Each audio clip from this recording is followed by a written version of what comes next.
ही पाककलामध्ये आज आपण बनवते व्हिप क्रीम न वापरता मस्त असा चॉकलेट केक. त्यासाठी 1 कप मैदा, 2 चमचे कोको पावडर आणि चिमूटभर मीठ घेतलेलं आहे. चाळून घेणं गरजेचं आहे. आता दुसऱ्या बाउलमध्ये अर्धा कप दही, पाऊण कप पिठी साखर घेतलेली आहे. साखर वितळेपर्यंत मिश्रण मिक्स करून घ्यायचं आहे.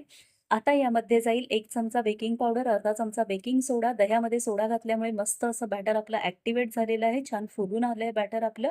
आता यामध्ये पाव कप तेल घालायचं आहे, म्हणजे 4 चमचे. तर ते थोडं-थोडं करून इथे तेल घालायचं आहे. एकसाथ तेल घालायचं नाही आणि हळूवार मिश्रण आपलं मिक्स करून घ्यायचं. आता यामध्ये जे आपण केकचं मिश्रण केलेलं आहे, त्यातलं अर्धं मिश्रण मी यामध्ये घालून घेते आणि बॅटर आपलं हे मिक्स करून घ्यायचं आहे. तर इथे हळूवार करायचं आहे. याची डिटेल रेसिपी माझी पाककला या माझ्या चॅनलवर आहे, आवर्जून पहा. आता बाकीचं मिश्रण देखील इथे घातलेलं आहे. रिबन कन्सिस्टन्सी ॲडजस्ट करण्यासाठी इथे आता अर्धा कप दूध घेतलंय. ते थोडं-थोडं करून आपल्याला रिबन कन्सिस्टन्सी येईपर्यंत हे बॅटर मिक्स करून घ्यायचं आहे. तर इथे बघा मी व्यवस्थित असं हे बॅटर फेटून घेते. जास्त जोरात फेटायचं नाहीये. आता इथे 1 चमचा मी व्हॅनिला इसेन्स घातलेला आहे आणि मस्त अशी रिबन कन्सिस्टन्सी इथे आलेलं आहे. 2 चमचे आपलं दूध इथे उरलेलं आहे अर्ध्या कपातलं. आता मी केक टिन तयार करून घेतलेला आहे. त्याला तेलाने ग्रीस करून घेतलं आणि मैद्याने कोट करून घेतलेलं आहे. त्यामध्ये हे बॅटर घालून घेते. आज मी हार्ट शेपचा केक इथे करणार आहे. तर इथे सगळं बॅटर आपल्या टिनमध्ये घालून घ्यायचं आणि टीन हलकासा टॅप करून घ्यायचा, म्हणजे एअर बबल्स काही असतील तर निघून जातील. आणि मी आज मायक्रोवेव्हमध्ये कन्व्हेक्शन मोडवरती हा 180 डिग्रीला 40 मिनिटांसाठी बेक करून घेतलेला आहे केक. तर हे बघा मस्त असा केक आपला तयार झालेला आहे. आता डिमोल्ड करून घेऊया. कडा सोडवून घेऊन एका डिशमध्ये टीन उलटा करून केक काढून घ्यायचा.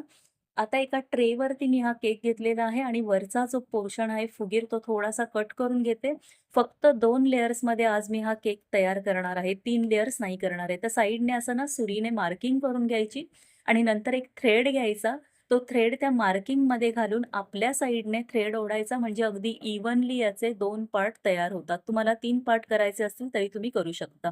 आता इथे चॉकलेट गनाश माझ्याकडे आहे, त्याने आपण डेकोरेट करणार आहोत. तर इथे थोडंसं दूध घातलेलं आहे आणि थोडी कन्सिस्टन्सी क्रीमसारखी केलेली आहे.